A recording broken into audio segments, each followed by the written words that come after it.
You've taken on these issues before as an activist and now as a member of the city council. How would you approach police brutality?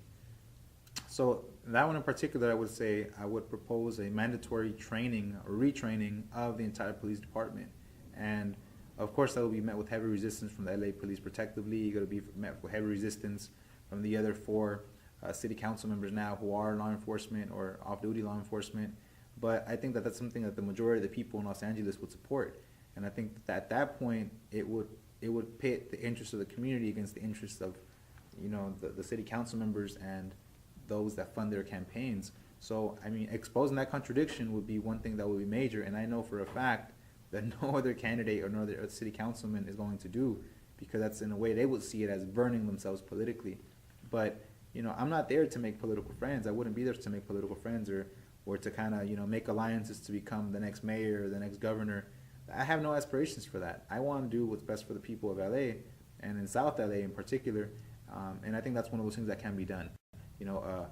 Cultural, what they call cultural sensitivity training, but a training where the community will be involved and letting them know that it's not okay to racially profile people. It's not okay to treat certain sectors of our community, whether it be the LGBT community, whether it be youth, whether it be women, that they will have to go through some different training that they haven't seen before. And I think that's totally feasible, and I think that's something that's absolutely necessary. And I know that no one else has the political will to do it, but I wouldn't think twice about doing it.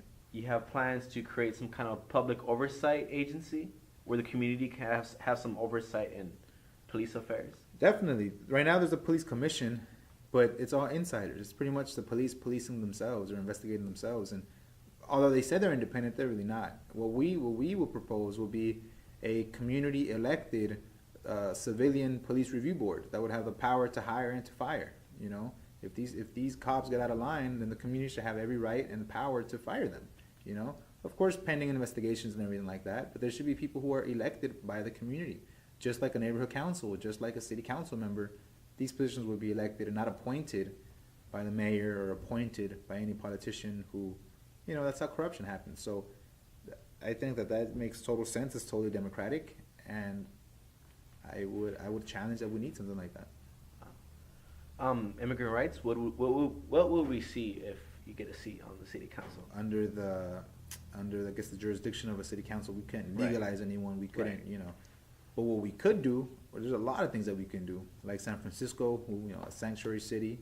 What we can do is we can stop attacking immigrants with our police department for their vehicles for not having a driver's license because they're not allowed to have a driver's license. But what we could do is have policies in effect that where people get stopped without a driver's license, we wouldn't impound their vehicle. In Oakland, San Jose, San Francisco, many other cities have way better policies where people can be issued a ticket for not having a driver's license, but the car would be given to a person with the driver's license so they can take it away, as opposed to impounding it for 30 days and costing the person more than $2,000 to get their car back. So those are things that we can do. Other things that we can do would be to ensure that there's certain things and demand more. As a city councilman, it's different if I go out there to a rally, to a protest as an activist. I'm a bit known, but it would be much different if a city council member is out there at a press conference advocating for people in the community. It would get much more attention, and I think that's something. Like if I were to travel to DC, I wouldn't be just some guy from LA. It would be an LA city councilman is going to lobby in DC, and that's the thing that I know other council members haven't done. We have Latinos on the LA City Council. They've done nothing at all about car impounds, about immigration raids. Los Angeles is a city that has the most people deported from our city than any other city in the country. I mean, Phoenix and Tucson are jealous of LA. We deport way more people. And that's with the Latino mayor, with Latinos on the city council. They're all Democrats. They're all so-called liberals, but the proof is in the pudding. People are getting deported. People are getting their cars stolen away by the police. So those are things that we can challenge. And I know that if elected, having me on there and having me advocate for certain folks like immigrants would really push the other city council members, and I will say it, in particular the Latino LA City Council members, to take a stronger stance, because so far they have absolutely failed our community, and me being there would expose that. If LA became a sanctuary city for immigrants, what kind of benefits would undocumented immigrants attain from that? So for like San Francisco, for example, what are called the ICE detainer holds. So if a person, for example, is a street vendor and they get taken in for selling hot dogs, as soon as a person is in custody at a jail and their fingerprints are ran, if it comes up, if there's any record that they're undocumented, they will immediately get deported because of the whole secure communities thing. So like San Francisco, what they do is that their police department, they don't honor those ICE detainers. So when ICE says, well, hand this person over because they're undocumented, the police department, they know that they don't legally have to, so they can just give them a ticket. They can write them up, but they can just let them go. They don't. It's not absolutely mandatory that they give up the person to ICE to be deported. So that's a policy that I would push for us to have here. That, you know, if President Obama really agrees with us that the immigration system is broken, then he needs to, well, I guess it's going federal, but he needs to have an immediate moratorium on deportations. And until that happens, at least in Los Angeles, we can defend our people by saying, we're not going to turn you over to immigration unless, of course, it's, you know, for murder or rape or something really serious. For something minor, petty, like a traffic ticket, like jaywalking, like selling hot dogs, folks deserve to live here, and they don't need to be separated from their families. As a city council member, is there any impact you could have over the education and cultural classes in the city of Los Angeles? Yeah, I can, and of course that will be up to the school board. But I think what will make a big difference is that if you have a city council member that would go to the school board to advocate, if you have a city council member who can propose ideas to the school board, that's totally possible. We had a mayor who tried to take over the entire district. So those are things that can happen, and you know, if there's a rally somewhere, if there's a symposium of any type where they're advocating for you know, ethnic studies, I would be the first one to sign up to go and to support. And I think, again, it makes a big difference whether it's an activist or a city council member of a city like LA. Mm-hmm. In terms of housing and the homelessness issue, what are some things you would do as a member of the city council? It's such a huge issue Big because issue, but we have the most homeless people of any part of LA. You know, it reminds me, one time I went to Palm Springs and we stayed at a hotel and they charged us this resort fee. Like, you pay your hotel fee, and then on top of that was like another $20 for a resort fee, and just because you're there on their property. And I said, you know, that's interesting. What if we did something like that here, where things that are in our district that can help us generate funds, especially for the homeless? One would be, for example, you know, if folks can afford to pay $75 to go to a Laker game, they can afford $76 to go to a Laker game. Put a $1 fee on every single ticket at Staples, because it's in LA, it's in our district, you know, for concerts, for games, for all these things, concerts or whatnot, and that would generate a lot of money on its own. And then go to USC with the Coliseum. That's also part of our district. $1 fee on every single ticket. I mean, every USC game, that's going to be $100,000. You know, so you can generate serious amounts of money, and with that, you can do a ton of programming to help homeless people get back on their feet. You know, so our partners in the community, USC and LA Live, can definitely do a lot to help out the problem of homelessness. We're talking about millions of dollars could be generated simply by people paying $1 more. And I think the people of LA would not be opposed to paying $1 more for a concert ticket or a Laker game. So I think those are things that, you know, are not rocket science, but I think that we can definitely do that. And I would push for that kind of stuff. What can a person in power or a person holding office do to diffuse racial tensions? That's just something I've never really seen before, in my lifetime at least.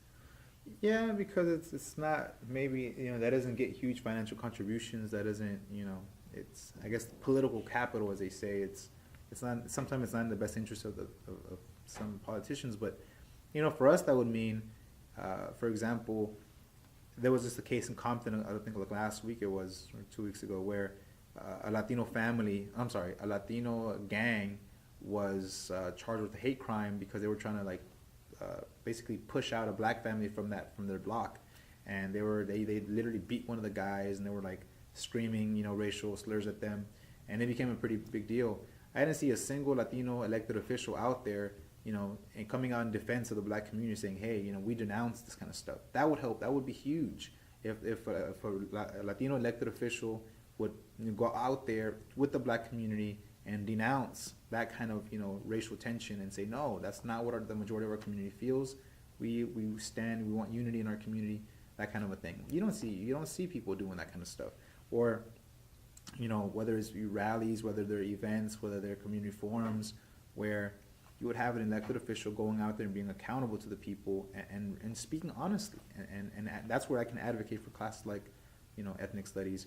A lot can be done, but I think the real truth is that people realize that most people here don't vote.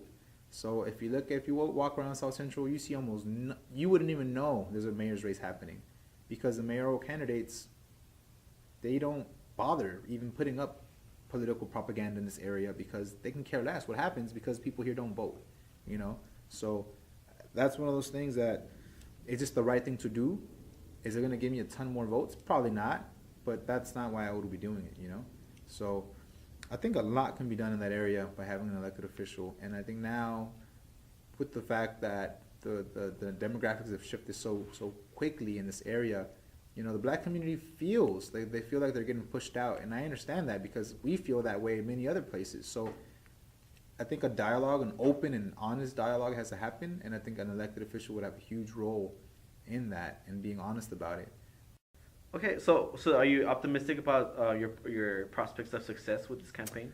I think so. I think because there are so many big money candidates in a district with such low voter turnout, I think I do have a chance. There's seven candidates. Top two make it. I think that if I make it to the top two, I have a pretty good chance, being that I'm the only one from this community. It'll be interesting to see how things change if we make it to the second round. How many people who didn't openly support me the first time around, how many people would come out and try to lend their support. So I am optimistic. I think it's totally possible. It's difficult. I'll admit it's very difficult to run a campaign on my off time.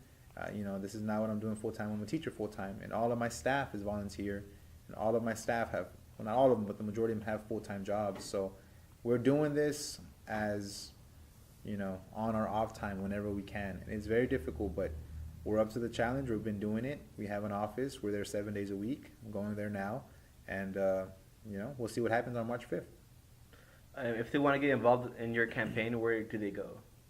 All right. I mean, just for more information, they can go to our website, which is www.rongochez.org. That's RONGOCHEZ.org. From there, they'll get all the information they need. They can contact us through there as well. And if they want to go, check out our offices, we're located at 4419 and a half Avalon Boulevard, LA, California 90011, which is right by the corner of Avalon and Vernon in the heart of South Central LA. If people want to get involved in a real, true people's campaign, this is a chance. If we become successful in this campaign, in terms of winning the campaign, winning the election, it will be truly historic. I'm openly a socialist. I'm openly very, progressive and outspoken on many controversial issues. This is a chance that we can really make history in LA. I don't think no one's ever taken on this type of campaign in LA, and probably since the time of the Black Panthers. So it's a historic thing, and even if we don't win the election per se, we can win a lot of political ground by better organizing the community, by getting people involved in the political process, by showing them how to organize. It's a win-win situation for the campaign, and that's why we decided to go for it. Winning an election is one thing, but advancing a social movement is another. And I think in that way, we've already won.